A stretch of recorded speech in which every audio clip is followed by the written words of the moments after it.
where the mind is without fear and the head is held high, where knowledge is free.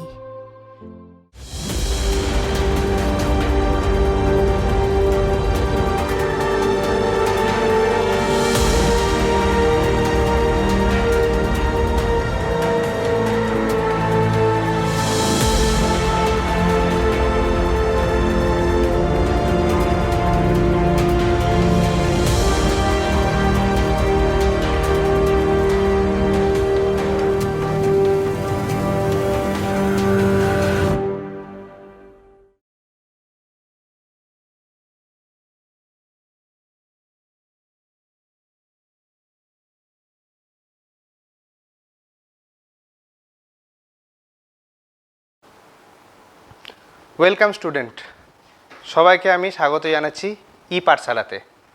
আমি কৃষাণু রায়, Dahil high স্কুলের পদার্থবিদ্যা বিষয়ের শিক্ষক। আজ আমি তোমাদের ক্লাসে নবম শ্রেণীর তাপ বিষয়টি পড়ানোর চেষ্টা করব। আশা করি তোমরা বুঝতে পারবে। তাপ, আমরা জানি তাপ একটি শক্তি। তাপ যে শক্তি, সেই শক্তিটা আমরা সচরাচর চোখে দেখতে পাই না, সেটাকে শুধু আমরা অনুভব করতে পারি। কিভাবে? একটা লোহার টুকরো, যেটাকে স্বাভাবিক অবস্থায় আমরা হাতে ধরে অনুভব করতে পারি, লোহার টুকরো, সেটার অন্যান্য ভৌত অবস্থা যেটা আমরা বাইরে থেকে দেখে বুঝতে পারি, সেটা আমরা অনুভব করেও কিছু বুঝতে পারি।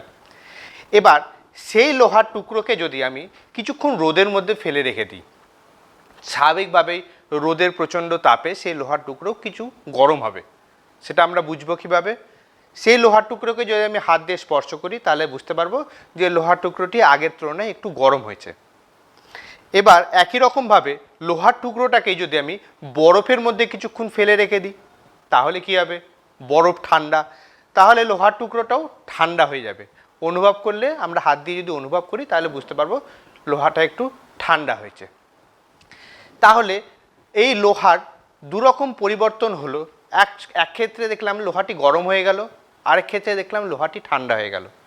তো লোহার মধ্যে এই যে দুরকম পরিবর্তন দেখা গেল, সেটা যেই কারণে দেখা গেল, সেটাই হচ্ছে তাপ। তাহলে আজকে আমরা যে বিষয়ে পড়ছি সেটা হচ্ছে তাপ। তাহলে তাপ কি, এটা যদি সবার প্রশ্ন করা হয়, তাহলে স্বাভাবিকভাবে তাপ এক প্রকার শক্তি। যেই শক্তি কি করছে? যেই শক্তি কোনো যান্ত্রিক পদ্ধতি ছাড়াই একটা বস্তু থেকে অপর বস্তুর দিকে স্থানান্তরিত হয় এবং বস্তুগুলির অবস্থার পরিবর্তন ঘটায়। অবস্থার পরিবর্তন বলতে যে যেই বস্তুটা ঠান্ডা আছে, সেই বস্তুটার অবস্থার পরিবর্তন বলতে সেটি গরম হবে, এবং যে বস্তুটা গরম আছে সেই বস্তুটা ঠান্ডা হবে। তাহলে তাপ হচ্ছে একটি শক্তি। তাপ কোনো যান্ত্রিক পদ্ধতি ছাড়াই এক বস্তু থেকে অপর বস্তুর দিকে সঞ্চালিত হয়। কার দিক থেকে কার দিকে সঞ্চালিত হবে?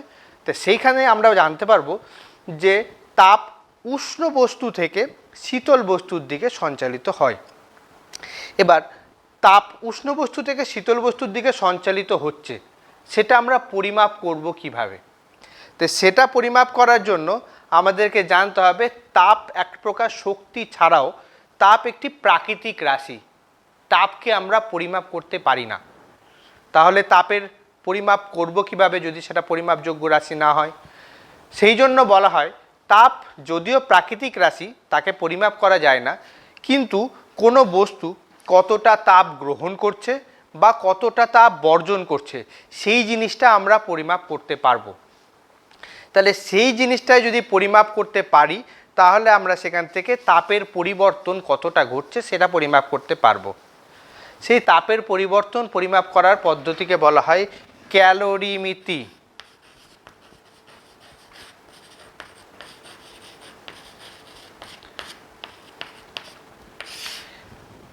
তাপের পরিবর্তন পরিমাপ করার জন্য যে পদ্ধতি, সেটাই হচ্ছে ক্যালোরিমিতি।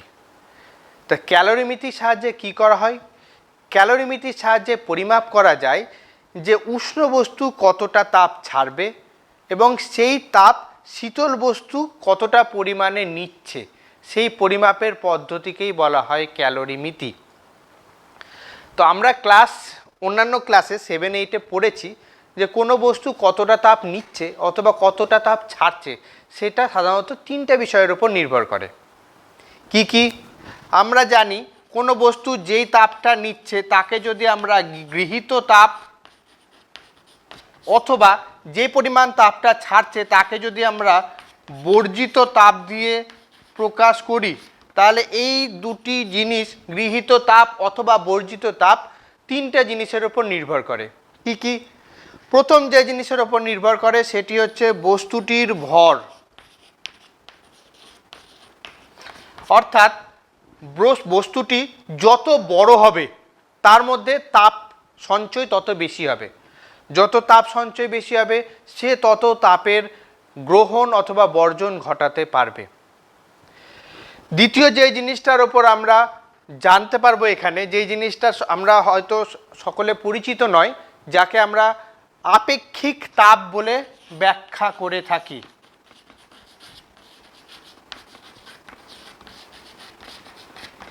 আপেক্ষিক তাপ কি? সবার মনে প্রশ্ন আসতে পারে আপেক্ষিক তাপ কি। তো আপেক্ষিক তাপের সংজ্ঞাটা আমরা এটা ব্যাখ্যা দেওয়ার পর বলছি। তৃতীয় যে জিনিসটা আমরা এখানে জানতে পারবো যে গৃহীত তাপ বা বর্জিত তাপ আরেকটা জিনিসের উপর নির্ভর করে, সেটা হচ্ছে উষ্ণতার পরিবর্তন।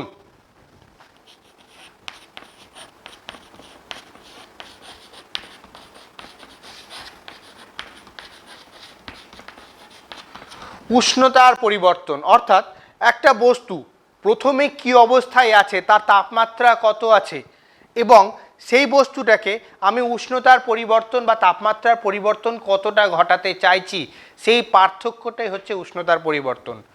যত বেশি তাপমাত্রার পার্থক্য ঘটাতে চাইব সেই বস্তুটা তত বেশি তাপ গ্রহণ অথবা বর্জন করবে।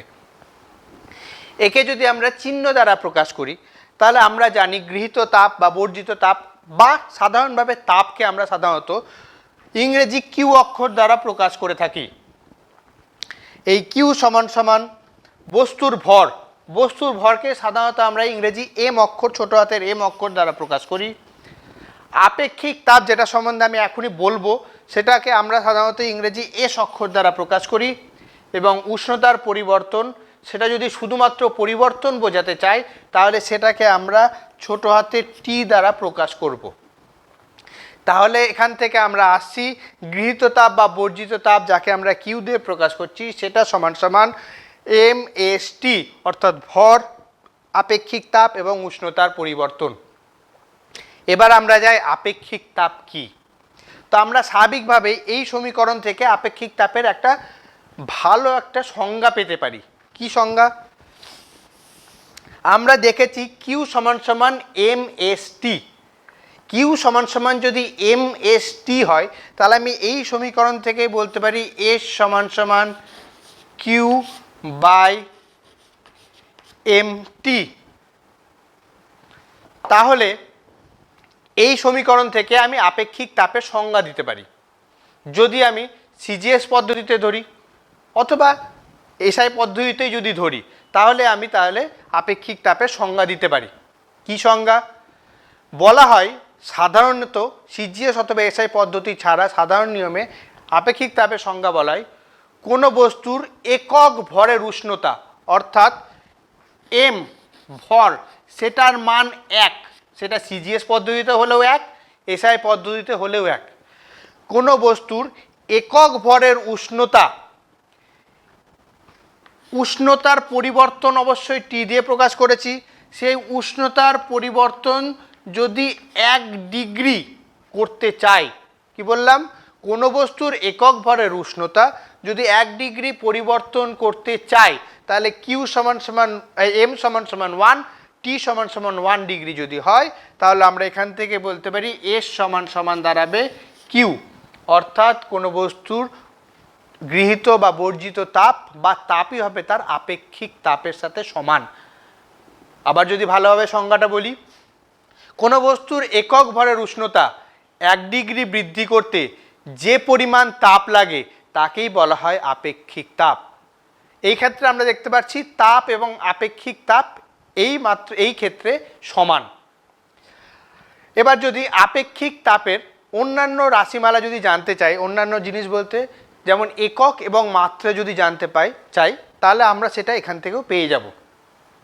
আমরা জানি তাপের একক সিজিএস এবং এসআই পদ্ধতিতে, সিজিএস পদ্ধতিতে তাপের একক ক্যালোরি, এসআই পদ্ধতিতে তাপের একক জুল। তাহলে তাপের একক আমরা দুটো পদ্ধতিতে জানি, ক্যালোরি এবং জুল। ভরের একক সিজিএস পদ্ধতিতে গ্রাম, এসআই পদ্ধতিতে কিলোগ্রাম। এবং উষ্ণতার পার্থক্য বা উষ্ণতার একক সিজিএস পদ্ধতিতে ডিগ্রি সেন্টিগ্রেড এবং এসআই পদ্ধতিতে কেলভিন। তাহলে আপেক্ষিক তাপের যেটা একক আসে সেটা হচ্ছে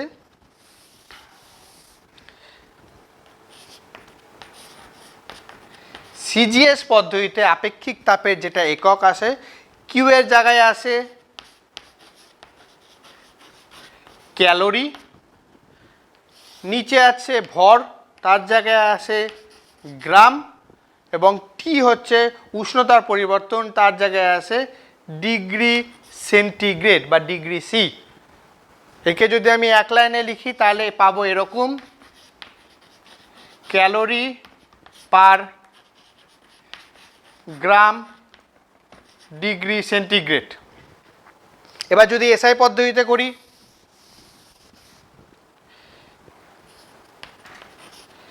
এসআই পদ্ধতিতে তাপের একক, এসআই পদ্ধতিতে তাপের একক আমরা জানি জুল, এবং এসআই পদ্ধতিতে ভরের একক kilogram.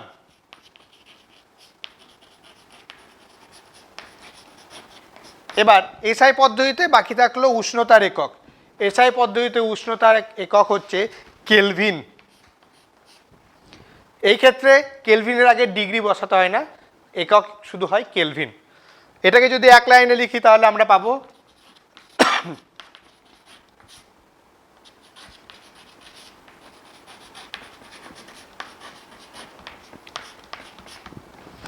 Joule per kilogram kelvin. এবার যদি এর মাত্রা বিশ্লেষণ করি, দেখা যায় যে আপেক্ষিক তাপ পেয়েছি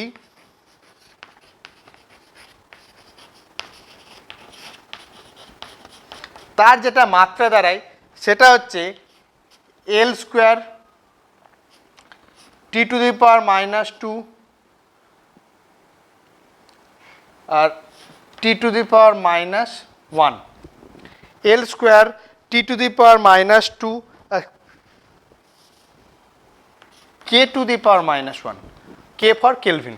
তাহলে মাত্রা দাঁড়াচ্ছে এল স্কোয়ার অর্থাৎ দৈর্ঘ্যের square, T to the power -2 অর্থাৎ সময় টু দি পাওয়ার -2, এবং কে টু দি পাওয়ার -1 অর্থাৎ উষ্ণতা টু দি পাওয়ার -1। এবার কোনো একটা বস্তু তাপ ছাড়ছে, কোনো একটা বস্তু তাপ গ্রহণ করছে।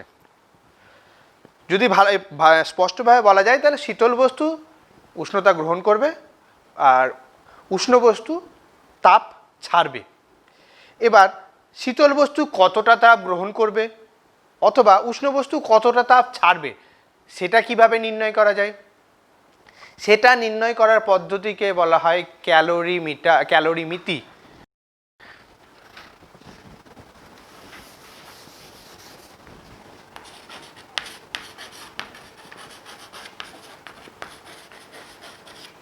যেই যন্ত্রের মধ্যে ঘটে সেটা হচ্ছে ক্যালোরিমিতি, এবং সেই ক্যালোরিমিতির কিছু নীতি আছে যাকে বলা হয় ক্যালোরিমিতির মূলনীতি। কি ক্যালোরিমিতির মূলনীতি? একটা ছোট্ট উদাহরণ দিয়ে বলি। আমরা জানি একটা বস্তু তাপ ছাড়ে, একটা বস্তু তাপ গ্রহণ করে। শীতল বস্তু তাপ গ্রহণ করবে এবং উষ্ণ বস্তু তাপ ছাড়বে। দেখলাম এখানে আমাদের দুটো বস্তু আছে সংস্পর্শে, যার মধ্যে প্রথম বস্তু যার নাম দিলাম এ, দ্বিতীয় বস্তু যার নাম দিলাম বি। ছবিতেই বুঝতে পারছি এই বস্তুটা আকারে বড়, বি বস্তুটা আকারে ছোট। ধরে নিলাম এ বস্তু থেকে বি বস্তুর দিকে তাপ যাচ্ছে। কিভাবে যাচ্ছে?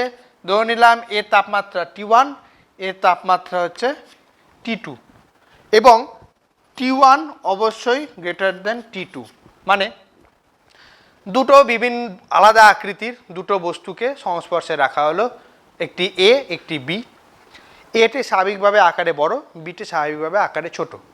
আমি এখানে ধরে নিয়েছি এ বস্তুটার মধ্যে বেশি পরিমাণে তাপ আছে, বি বস্তুটার মধ্যে কম পরিমাণে তাপ আছে। এবার তারা যেহেতু সংস্পর্শে আছে তাদের মধ্যে তাপ সঞ্চালন ঘটবে। কোন দিক থেকে কোন দিকে ঘটবে? আমরা জানি বেশি তাপ যেদিক থেকে যেখানে আছে সেখান থেকে কম তাপের দিকে যাবে। তো বেশি তাপ আছে এ বস্তুর মধ্যে, সেইখান থেকে তাপ ক্রমাগত বি বস্তুর দিকে যাবে। কতক্ষণ যাবে? এই প্রক্রিয়া ততক্ষণ ঘটবে যতক্ষণ না দুজনের উষ্ণতা সমান হয়।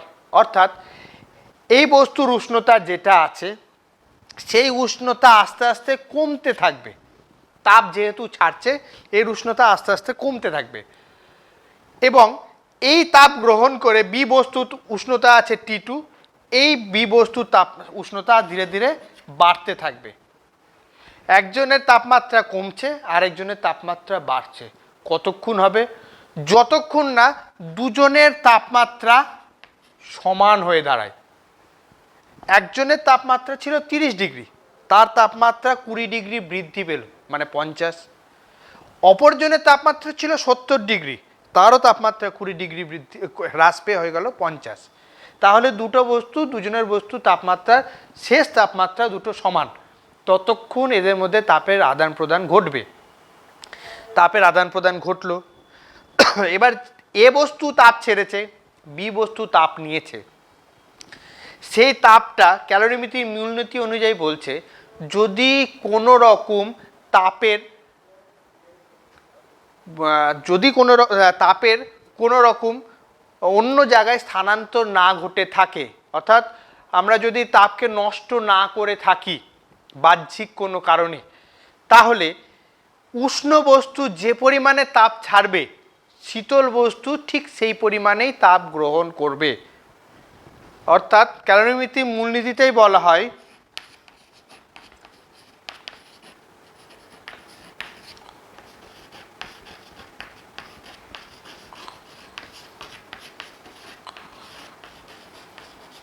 উষ্ণ বস্তু দ্বারা বর্জিত তাপ সমান সমান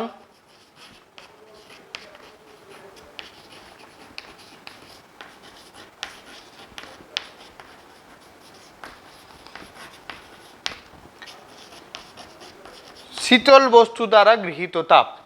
আমি এখানে আরেকটা জিনিস বলেছি, দুজনে প্রথম বস্তু বা উষ্ণ বস্তু যতটা তাপ ছাড়বে শীতল বস্তু ততটা তাপ গ্রহণ করবে।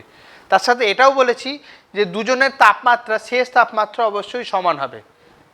এখানে দেখা যায় ক্যালোরিমিতির মূলনীতিতে শুধু তাপের যেহেতু বিষয় সেই জন্য বলা হয়েছে উষ্ণ বস্তু দ্বারা বর্জিত তাপ, উষ্ণ বস্তু যতটা তাপ ছাড়বে শীতল বস্তু অর্থাৎ বি বস্তু ততটাই তাপ গ্রহণ করবে। এবং তার ফলে কী হবে? দুজনেরই অন্তিম উষ্ণতা পরিবর্তন হয়ে একই হয়ে যাবে। এবার যদি এটাকে আমরা কিছু ভৌত রাশি দিয়ে প্রকাশ করি, যেমন কিছু চিহ্ন দিয়ে প্রকাশ করছি, যেমন এ একটা বস্তু ধরেছি, বড় আকারের বস্তু, যার তাপমাত্রা ধরেছি T1। এই বস্তুটার ভর আমি জানি না, কারণ আমরা জানি একটু আগে দেখেছি গৃহীত তাপ বা বর্জিত তাপ সেটা তিনটে জিনিসের উপর নির্ভর করে। একটা হচ্ছে ভর, একটা হচ্ছে আপেক্ষিক তাপ, আর একটা হচ্ছে উষ্ণতার পরিবর্তন। তো আমি এখানে উষ্ণতার পরিবর্তন দেখতে পাচ্ছি ছিল T1, সেখান থেকে কমে হচ্ছে T, উষ্ণতার পরিবর্তন পাচ্ছি। কিন্তু বাকি দুটো জিনিস, একটা হচ্ছে ভর এবং একটা হচ্ছে আপেক্ষিক তাপ, সেই দুটো আমাকে ধরে নিতে হবে। দেখি, ধরে নিলাম এ বস্তুটি যেটি আকারে বড় তার ভর M1 এবং এই বস্তুটিরই ভর M1 এর সাথে সাথে এর আপেক্ষিক তাপও S1। দ্বিতীয় বস্তু বি, তার ভর অবশ্যই প্রথম বস্তুর থেকে কম হবে। ধরে নিলাম দ্বিতীয় বস্তুর ভর M2 এবং দ্বিতীয় বস্তুর আপেক্ষিক তাপ S2। এবার উষ্ণতার পরিবর্তন কতটা হয়েছে? প্রথম বস্তুটার তাপমাত্রা ছিল T1, তাপমাত্রা হলো T, কিন্তু এই তাপমাত্রাটা কমে হয়েছে। তাহলে উষ্ণতার পরিবর্তন যদি আমাকে বার করতে হয় তাহলে সেটা হবে T1 থেকে T মাইনাস করলে যেটা হবে সেটা হচ্ছে উষ্ণতার পরিবর্তন। যেহেতু উষ্ণ বস্তু এ এবং সেটি তাপ ছেড়েছে। দ্বিতীয় বস্তু বি, সেটি শীতল ছিল, সেটা তাপ গ্রহণ করেছে, তার তাপমাত্রা ছিল T2, তাপ গ্রহণ করার ফলে তাপমাত্রা বেড়ে হয়েছে টি, অর্থাৎ এক্ষেত্রে টি বড়, টি টু ছোট। তাহলে এই ক্ষেত্রে তার উষ্ণতার পরিবর্তন যেটা হবে সেটা হবে টি মাইনাস টি টু। তাহলে প্রথম বস্তুর ভর m1, আপেক্ষিক তাপ s1 আর উষ্ণতা পরিবর্তন T1 মাইনাস টি। দ্বিতীয় বস্তুর ভর m2, আপেক্ষিক তাপ s2, উষ্ণতা পরিবর্তন T মাইনাস টি টু। তাহলে এ বস্তুর ক্ষেত্রে আমরা গৃহীত তাপ বা বর্জিত তাপকে যদি Q1 বলি, তাহলে Q1 সমান সমান দাঁড়াচ্ছে m1 s1 T1 মাইনাস টি। আর দ্বিতীয় বস্তু বি, তার তাপ গৃহীত তাপ বা বর্জিত তাপকে যদি Q2 ধরি, তাহলে সেটা দাঁড়াচ্ছে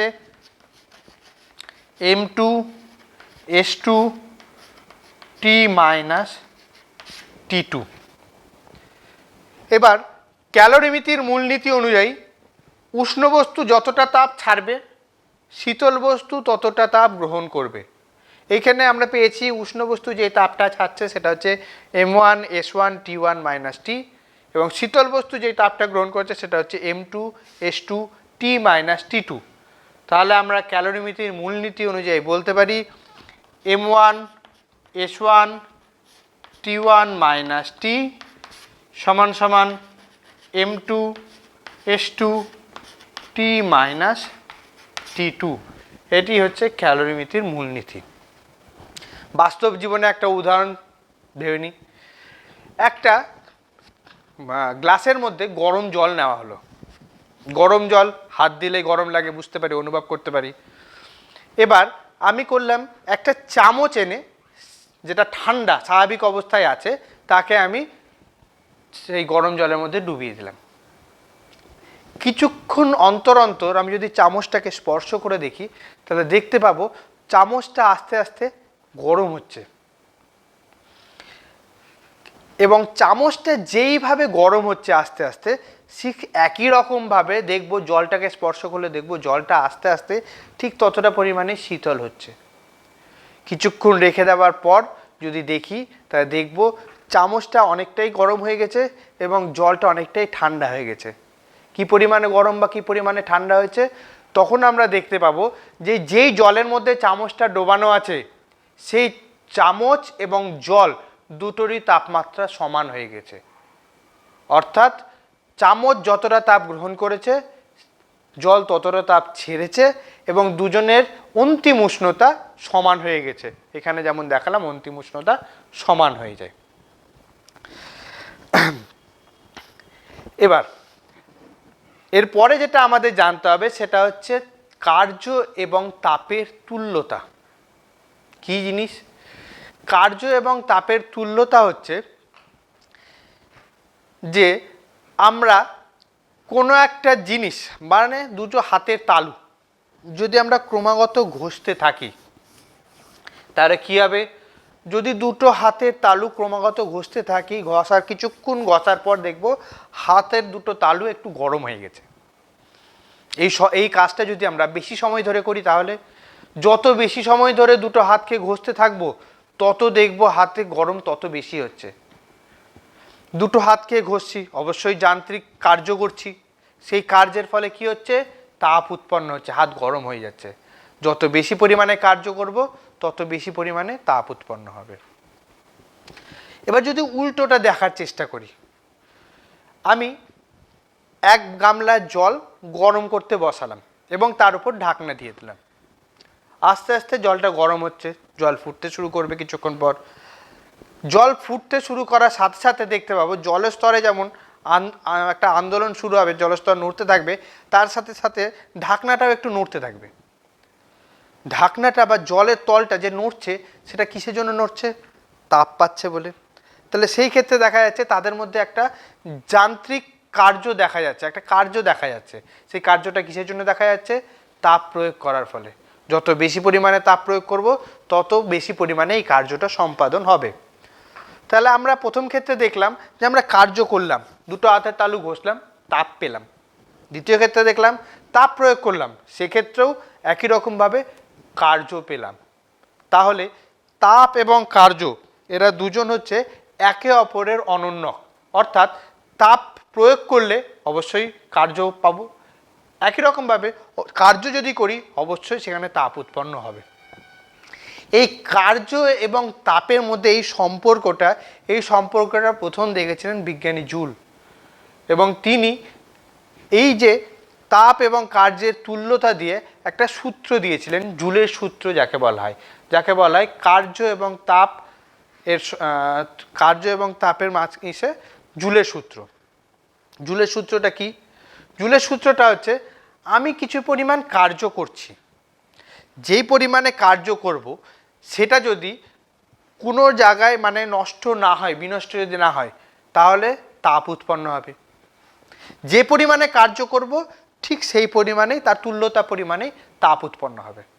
অথবা কোনো জায়গায় যদি আমি যে পরিমাণে তাপ প্রয়োগ করছি তার তুল্য পরিমাণে কার্য আমি পেয়ে যাব, যদি সেটি নষ্ট না হয়। অর্থাৎ অন্য কোনো কারণে, বাহ্যিক কোনো কারণে বা অন্য কোনো বস্তুর প্রভাবকের দ্বারা যদি সেটা বিনষ্ট না হয়, যেটা যদি সম্পূর্ণরূপে একই জায়গায় থাকে, তাহলে যে পরিমাণে কার্য করব সেই পরিমাণেই তাপ উৎপন্ন হবে, বা যে পরিমাণ মানে তাপ উৎপন্ন করতে চাই সেই তুল্যতা পরিমাণে কার্য আমাকে করতে হবে।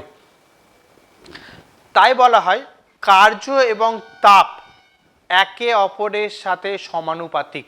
যে পরিমাণে কার্য ঠিক সেই পরিমাণেই তার তুল্যতা পরিমাণে তাপ। তাহলে আমরা এখানে যেটা পাচ্ছি সেটা হচ্ছে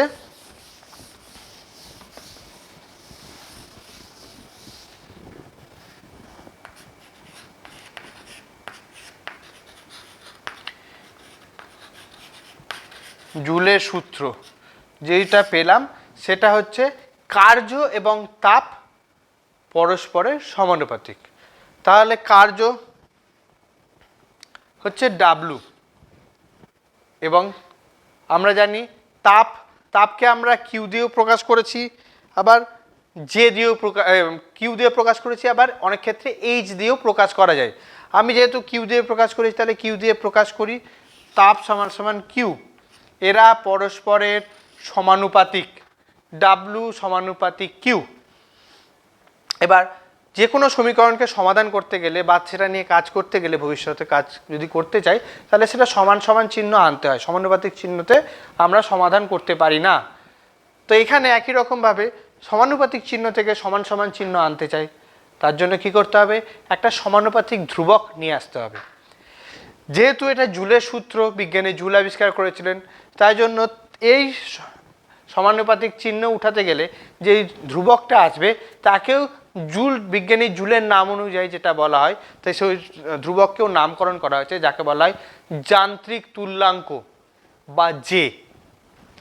তাহলে আমরা এখানে দেখতে পাচ্ছি সমানুপাতিক চিহ্ন থেকে সমান সমান চিহ্নে আসতে গেলে যে ধ্রুবকটা ব্যবহার করব সেটা হচ্ছে জে, এবং যেই জে কে বলা হয়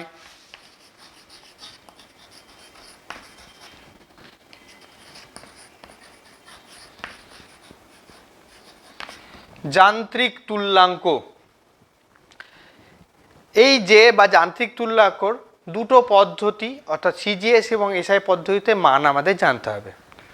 তো এই জে বা যান্ত্রিক তুল্যাঙ্কের সিজিএস পদ্ধতিতে যদি মান জানতে চাই তাহলে দেখতে পারবো সিজিএস পদ্ধতিতে এর মান হচ্ছে 4.2 × 10⁷ আর্গ পার ক্যালোরি। 10⁷, 4.2 × 10⁷ আর্গ পার ক্যালোরি। একই রকমভাবে এসআই পদ্ধতিতে যদি এর মান বার করতে চাই তাহলে সেটা দাঁড়াবে শুধুমাত্র 4.2 জুল পার ক্যালোরি।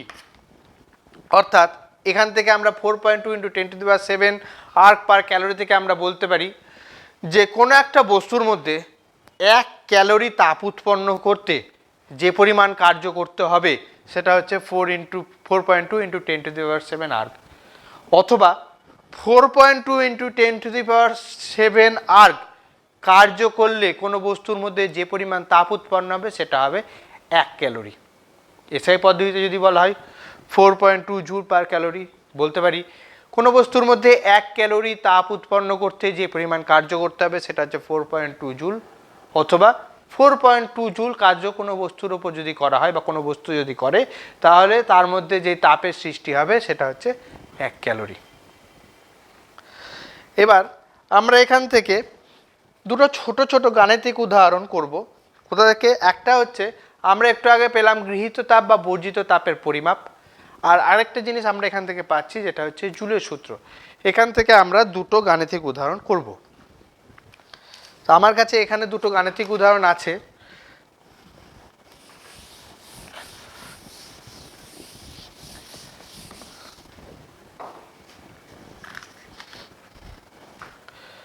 প্রথমটা উদাহরণ করছি আমরা গৃহীত তাপ আর বর্জিত তাপের উদাহরণ থেকে, কতটা তাপ গ্রহণ করবে বা কতটা তাপ বর্জন করবে। তো এখানে দেওয়া আছে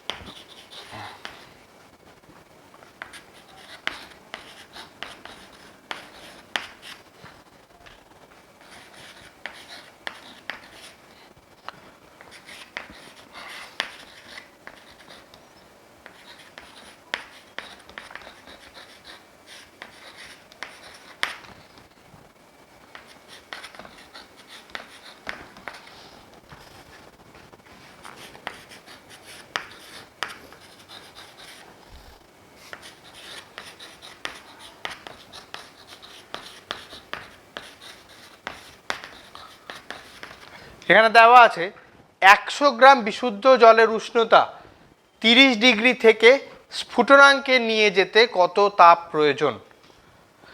তো আমরা এখানে দেখতে পাচ্ছি জলের উষ্ণতা দেওয়া আছে। প্রথমে জলের উষ্ণতা ছিল 30 ডিগ্রি, সেখান থেকে তাকে বৃদ্ধি করে নিয়ে যেতে হবে স্ফুটনাঙ্কে, অর্থাৎ জলকে ফুটে বাষ্পে পরিণত হওয়ার তাপমাত্রা। তো জল যে উষ্ণতায় ফুটতে শুরু করে বা জলের স্ফুটনাঙ্ক হচ্ছে 100 ডিগ্রি সেন্টিগ্রেড। জলের বর্তমান উষ্ণতা দেওয়া আছে 30 ডিগ্রি সেন্টিগ্রেড, সেখান থেকে জলের অন্তিম উষ্ণতা বলেছে স্ফুটনাঙ্ক অর্থাৎ 100 ডিগ্রি সেন্টিগ্রেড। জলের ওজন বলা আছে 100 গ্রাম, জলের আপেক্ষিক তাপ এখানে বলা নেই। তো আমাদের একটা জিনিস জানতে হবে, জলের আপেক্ষিক তাপ আমরা 1 ধরে নিই। জলের আপেক্ষিক তাপের মান হচ্ছে 1, অর্থাৎ এস, যেটা আমরা আপেক্ষিক তাপ ধরেছিলাম সেটা ধরে নিয়ে আমরা জানি আমরা জলের ক্ষেত্রে 1। তাহলে আমরা এটা সমাধান করতে পারি যে আমরা এখানে দেখতে পাচ্ছি জলের ভর, যাকে আমরা m1 দিয়ে m দিয়ে প্রকাশ করি, সেটা এখানে দেওয়া আছে 100 গ্রাম। জলের প্রাথমিক উষ্ণতা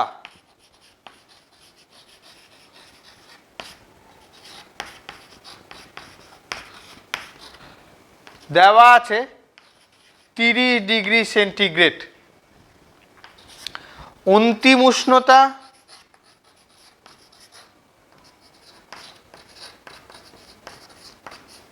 বলা আছে স্ফুটনাঙ্ক মানে 100 ডিগ্রি সেন্টিগ্রেড। তাহলে এখান থেকে আমরা উষ্ণতার পার্থক্য বার করে নিতে পারি।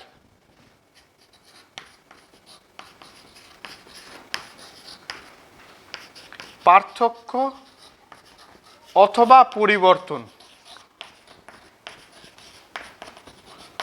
যেটা দাঁড়ায় 100 বিয়োগ 30 ডিগ্রি সেন্টিগ্রেড সমান সমান 70 ডিগ্রি সেন্টিগ্রেড। তাহলে 100 গ্রাম জলের ভর, তার উষ্ণতার পরিবর্তন বা উষ্ণতার পার্থক্য করতে হবে 70 ডিগ্রি সেন্টিগ্রেড। এবার আপেক্ষিক তাপ হচ্ছে 1, তাহলে জলের দ্বারা গৃহীত তাপ, যেহেতু এখানে জলের উষ্ণতা বৃদ্ধি পাচ্ছে, তাহলে জলের দ্বারা গৃহীত তাপ, যেটাকে আমরা যদি কিউ দিয়ে প্রকাশ করি, তাহলে কিউ সমান সমান দাঁড়ায় আমরা সে সূত্র অনুযায়ী m into S into T. তার মানে এম এর ভর হচ্ছে 100, আপেক্ষিক তাপ হচ্ছে 1, উষ্ণতা হচ্ছে 70। তাপের একক আমরা পেয়েছিলাম সিজিএস পদ্ধতিতে যদি ধরি, তাহলে তাপের একক হচ্ছে ক্যালোরি, এসআই পদ্ধতিতে হলে জুল। তো সিজিএস পদ্ধতিতে আমাদের অন্যান্য মানগুলো দেওয়া আছে, তাহলে সেক্ষেত্রে আমরা সিজিএস পদ্ধতিতে ক্যালোরি ধরবো। তাহলে এইখানে আমরা যেটা গুণ করে পাই, 100 তাকে 1 দিয়ে গুণ করলে 100, আর 100কে 70 দিয়ে গুণ করলে 7000, এত ক্যালোরি। তাহলে সিজিএস পদ্ধতিতে যেই তাপটা আমাদের এখানে বেরালো, যে জলের যে পরিমাণ তাপের প্রয়োজন সেটা হচ্ছে 7000 ক্যালোরি। একই রকমভাবে আমরা যদি জুলের যান্ত্রিক তুলনাঙ্কর সূত্র দিয়ে একটা সমীকরণ করি, সমাধান করি অঙ্ক, তাহলে আমরা সেটাকেও বুঝতে পারবো।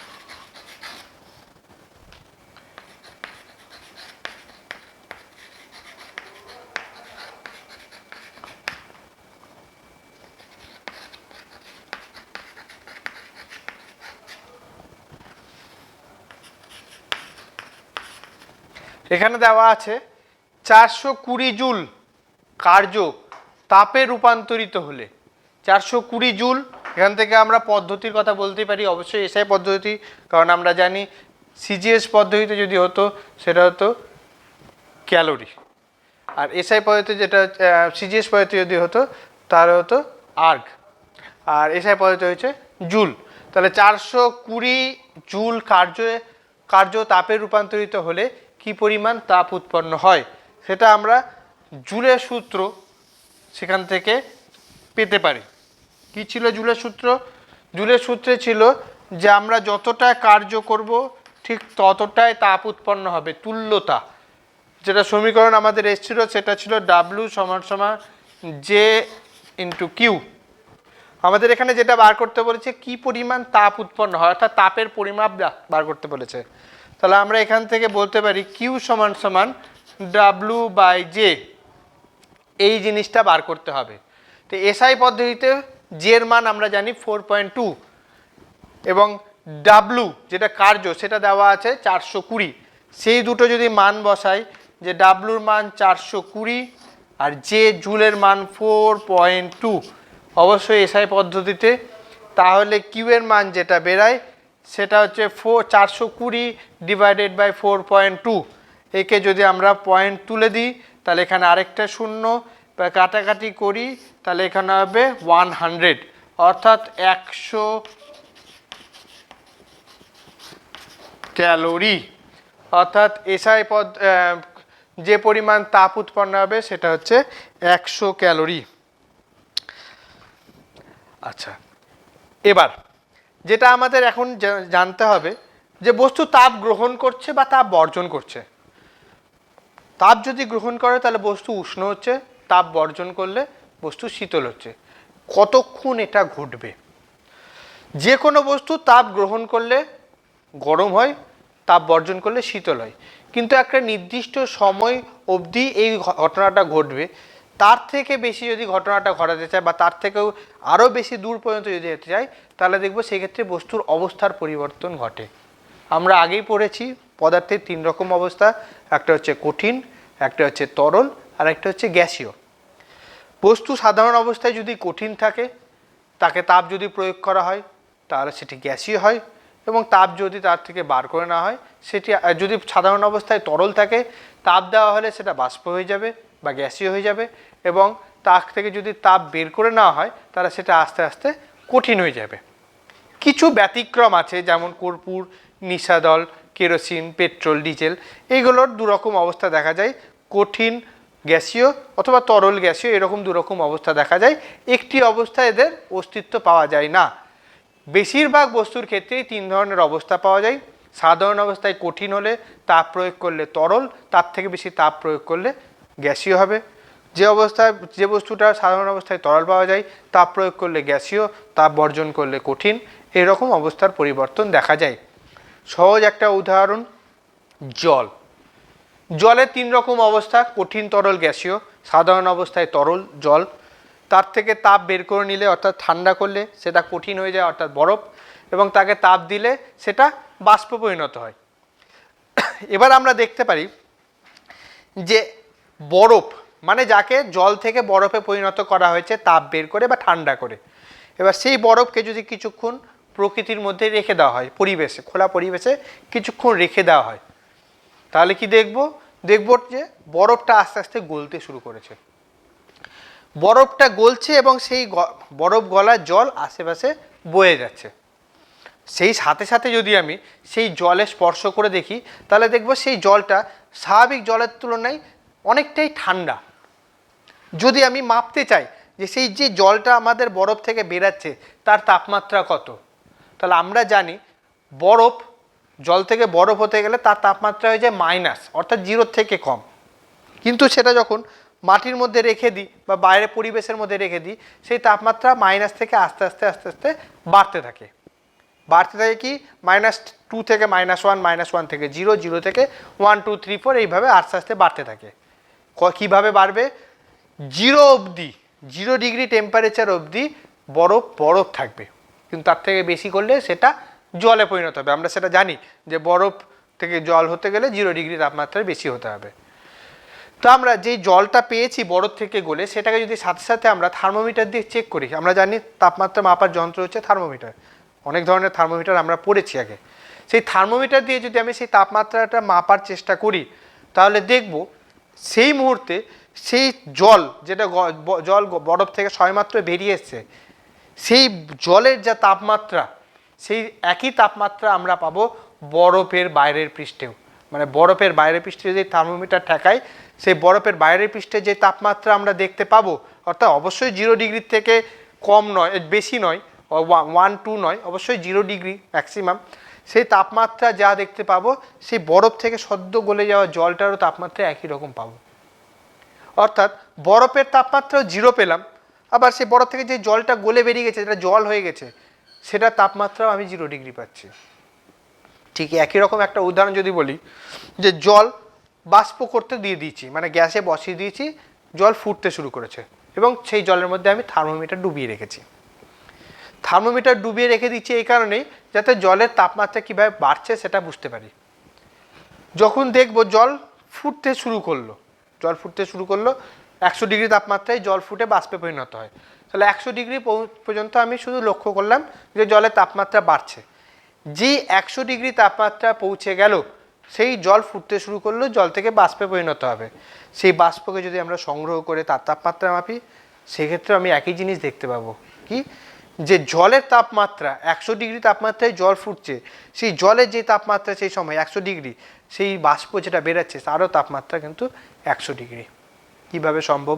একই তাপমাত্রায় এই দুরকম অবস্থার বস্তু, একই তাপমাত্রায় দুই ধরনের অবস্থার বস্তু পেতে গেলে অবশ্যই পাই, তার পেছনে বা তার মধ্যে একটা লুকিয়ে থাকা বিষয় থাকে। যেই লুকিয়ে থাকা বিষয়ের জন্য সেই বস্তুটার অবস্থার পরিবর্তন হচ্ছে, অর্থাৎ কঠিন থেকে তরল বা তরল থেকে কঠিন হচ্ছে, এবং তরল থেকে গ্যাসীয় বা গ্যাসীয় থেকে তরল হচ্ছে। সেই অবস্থার পরিবর্তনে তাপমাত্রা একই রকম দেখতে পাচ্ছি, কিন্তু তার মাঝখানেও একটা লুকিয়ে থাকা জিনিস থাকে। যেই লুকিয়ে থাকা জিনিস আমরা খালি চোখে বুঝতে পারি না, অথবা থার্মোমিটার দিয়ে চেক করে বুঝতে পারি না। সেই লুকিয়ে থাকা জিনিসটা কি? সেই লুকিয়ে থাকার জিনিসকেই বলা হয় লীন তাপ। হ্যাঁ, লীন তাপ। লীন তাপটা কি? কোনো বস্তুর অবস্থার পরিবর্তনের জন্য যেই তাপটা দরকার, শুধুমাত্র যেই অবস্থার পরিবর্তনের জন্য যেই তাপটা দরকার, যেই তাপটা আমরা বাইরে থেকে পরিমাপ করতে পারি না, এবং বস্তুটার একক ভরের প্রতি একক ভরের জন্য তার তাপমাত্রাটা পরিবর্তন হয়, তাকেই বলা হয় লীন তাপ। মানে 1 গ্রাম ভরের জল, তাকে 1 গ্রাম ভরের বরফ করতে চাই, অবশ্যই একক ভর। 1 গ্রাম ভরের জল, তাকে 1 গ্রাম ভরের বরফে পরিণত করতে চাই। তা এই ক্ষেত্রে অবস্থার পরিবর্তন ঘটছে। এই অবস্থার পরিবর্তনের জন্য আমাদের যেই তাপটা লুকিয়ে থাকে, যেটাকে আমরা বাইরে থেকে মাপতে পারি না, পরিমাপ দেখতে পাচ্ছি না, সেটাকেই বলছে লীন তাপ। একই রকমভাবে বরফ থেকে যেমন জল হচ্ছে, জল থেকে বরফ হচ্ছে, ঠিক একই রকমভাবে তরল থেকে গ্যাসীয় মানে জল থেকে বাষ্প অথবা বাষ্প থেকে জল হতে গেলেও এই একই ধরনের একটা তাপ লুকিয়ে থাকে, যেটা আমরা পরিমাপ করতে পারি না, যেটা শুধুমাত্র অবস্থার পরিবর্তনের জন্য দায়ী। তাকেই বলা হচ্ছে লীন তাপ। এই লীন তাপ অবশ্যই দুরকমভাবে অবস্থার পরিবর্তন হচ্ছে, মানে কঠিন থেকে তরল বা তরল থেকে কঠিন, সেটা এক ধরনের লীন তাপ। সেই লীন তাপের পরিমাপ একরকম, কারণ যে কোনো অবস্থার পরিবর্তন ঘটাতে একই রকম তাপের প্রয়োজন হয় না। অর্থাৎ কঠিন থেকে তরল বা তরল থেকে কঠিন হতে গেলে যে তাপের প্রয়োজন হওয়ার কথা, ঠিক একই রকমভাবে তাপের প্রয়োজন তরল থেকে বাষ্প বা বাষ্প থেকে তরল হওয়ার জন্য দরকার পড়তে পারে না। হ্যাঁ, এটা বলতে পারি যে কঠিন থেকে তরল হতে যে পরিমাণ তাপের দরকার, তরল থেকে কঠিন হতে একই রকম তাপের প্রয়োজন।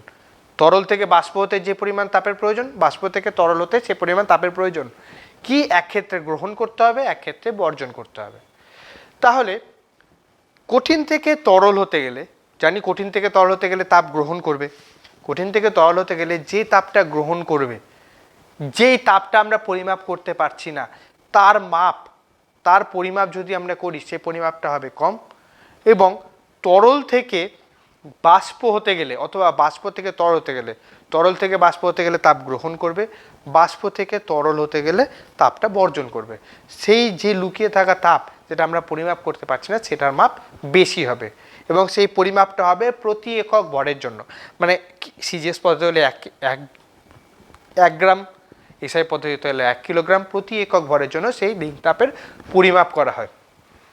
তাহলে লীন তাপ হচ্ছে একটা লুকিয়ে থাকা তাপ, যেটা শুধুমাত্র অবস্থার পরিবর্তনের জন্য দায়ী। এই অবস্থার পরিবর্তন আমি এখনই বললাম, অবস্থার পরিবর্তন অনেকভাবে হচ্ছে, কঠিন থেকে তরল, তরল থেকে কঠিন, তরল থেকে গ্যাসীয়, গ্যাসীয় থেকে তরল। তাহলে এই লীন তাপকে আমরা কঠিন থেকে তরলের জন্য, তরল থেকে কঠিনের জন্য, তরল থেকে বাষ্পের জন্য, বাষ্প থেকে তরলের জন্য, এই 4 ভাগে ভাগ করতে পারি। এবার এই 4 ভাগে ভাগ করার সাথে সাথে আমি আবার এই 4 ভাগকে আবার দুটো বিভাগে বিভক্ত করতে পারি বা দুটো গ্রুপে নিয়ে যেতে পারি। একটা হচ্ছে কঠিন থেকে তরল, তরল থেকে কঠিনের একটা গ্রুপ, আর একটা গ্রুপ হচ্ছে তরল থেকে বাষ্প, বাষ্প থেকে তরলের একটা গ্রুপ। যেহেতু কঠিন থেকে তরল বা তরল থেকে কঠিন হতে গেলে একই পরিমাণ লীন তাপ দরকার হয়, সেই লীন তাপটা কতটা সেটা আমার জানা দরকার। সেই লীন তাপটা হচ্ছে 80 ক্যালোরি প্রতি গ্রাম। অর্থাৎ 1 গ্রাম জলকে বরফে পরিণত করতে গেলে সেখান থেকে 80 ক্যালোরি তাপ বার করে নিতে হবে, অথবা 1 গ্রাম বরফ থেকে 1 গ্রাম জলে পরিণত করতে গেলে তাকে 80 ক্যালোরি তাপ দিতে হবে। এবার তরল থেকে বাষ্প অথবা বাষ্প থেকে তরল, এই অবস্থার পরিবর্তনের ক্ষেত্রেও আমরা লীন তাপ পেয়েছি। সেই লীন তাপের পরিমাপ হচ্ছে 537 ক্যালোরি পার গ্রাম। অর্থাৎ 1 গ্রামের জন্য 537 ক্যালোরি তাপ দরকার। তরল থেকে বাষ্প হতে গেলে এই তাপটা দিতে হবে, 537 ক্যালোরি তাপ দিতে হবে 1 গ্রামের জন্য, অথবা বাষ্প থেকে তরল হতে গেলে 537 ক্যালোরি তাপ আমাকে 1 গ্রামের জন্য বার করে নিতে হবে। তাহলেই অবস্থার পরিবর্তন ঘটবে। এই যে তাপটা বার করে নিচ্ছি বা তাপটা দিচ্ছি, সেটা কোথা থেকে যাচ্ছে? আমরা কোনো একটা বস্তুতে তাপ দিচ্ছি বা কোনো একটা বস্তু থেকে তাপ বের করে নিচ্ছি। কীভাবে সম্ভব? সেটা সম্ভব হচ্ছে, কেউ যদি তাপ গ্রহণ করতে চায়, সে কোথা থেকে গ্রহণ করবে? প্রকৃতি থেকে। যেই তাপটা আমরা পরিমাপ করতে পারছি না, যেটাকে লীন তাপ বলছি, সেই তাপটা সর্বদা হচ্ছে কোথায়? সেটা হয় প্রকৃতি থেকে নিচ্ছে, অথবা তার সংস্পর্শে আসা কোনো বস্তু থেকে। মানে আমি হাত দিয়ে আছি বরফে, তাহলে দেখতে পাবো বরফটা গলছে, সাথে আমার হাতটাও ঠান্ডা হচ্ছে। কেন ঠান্ডা হচ্ছে? কারণ বরফ গলছে, কারণ সে লীন তাপ পেয়ে অবস্থা পরিবর্তন ঘটাচ্ছে। এবার সেই লীন তাপটা সে কোথায় পাচ্ছে? সে টানছে আমার শরীর থেকে বা হাত থেকে। তাহলে সে কোনো বস্তু তার অবস্থার পরিবর্তন করতে গেলে যে লীন তাপের দরকার পড়ে, সেটা হয় কোথা থেকে নিয়ে নেয়, পরিবেশ থেকে হোক বা তার সংস্পর্শে আসা কোনো বস্তু হোক, অথবা যদি ছাড়তে হয় তাহলে সে পরিবেশে বা সে কোনো বস্তুতে সেই লীন তাপটা ছেড়ে দেয়। ঠিক আছে, তাহলে আজকের মতো এখানেই শেষ। আগামী দিনে আমি নতুন একটা অধ্যায় নিয়ে আসবো।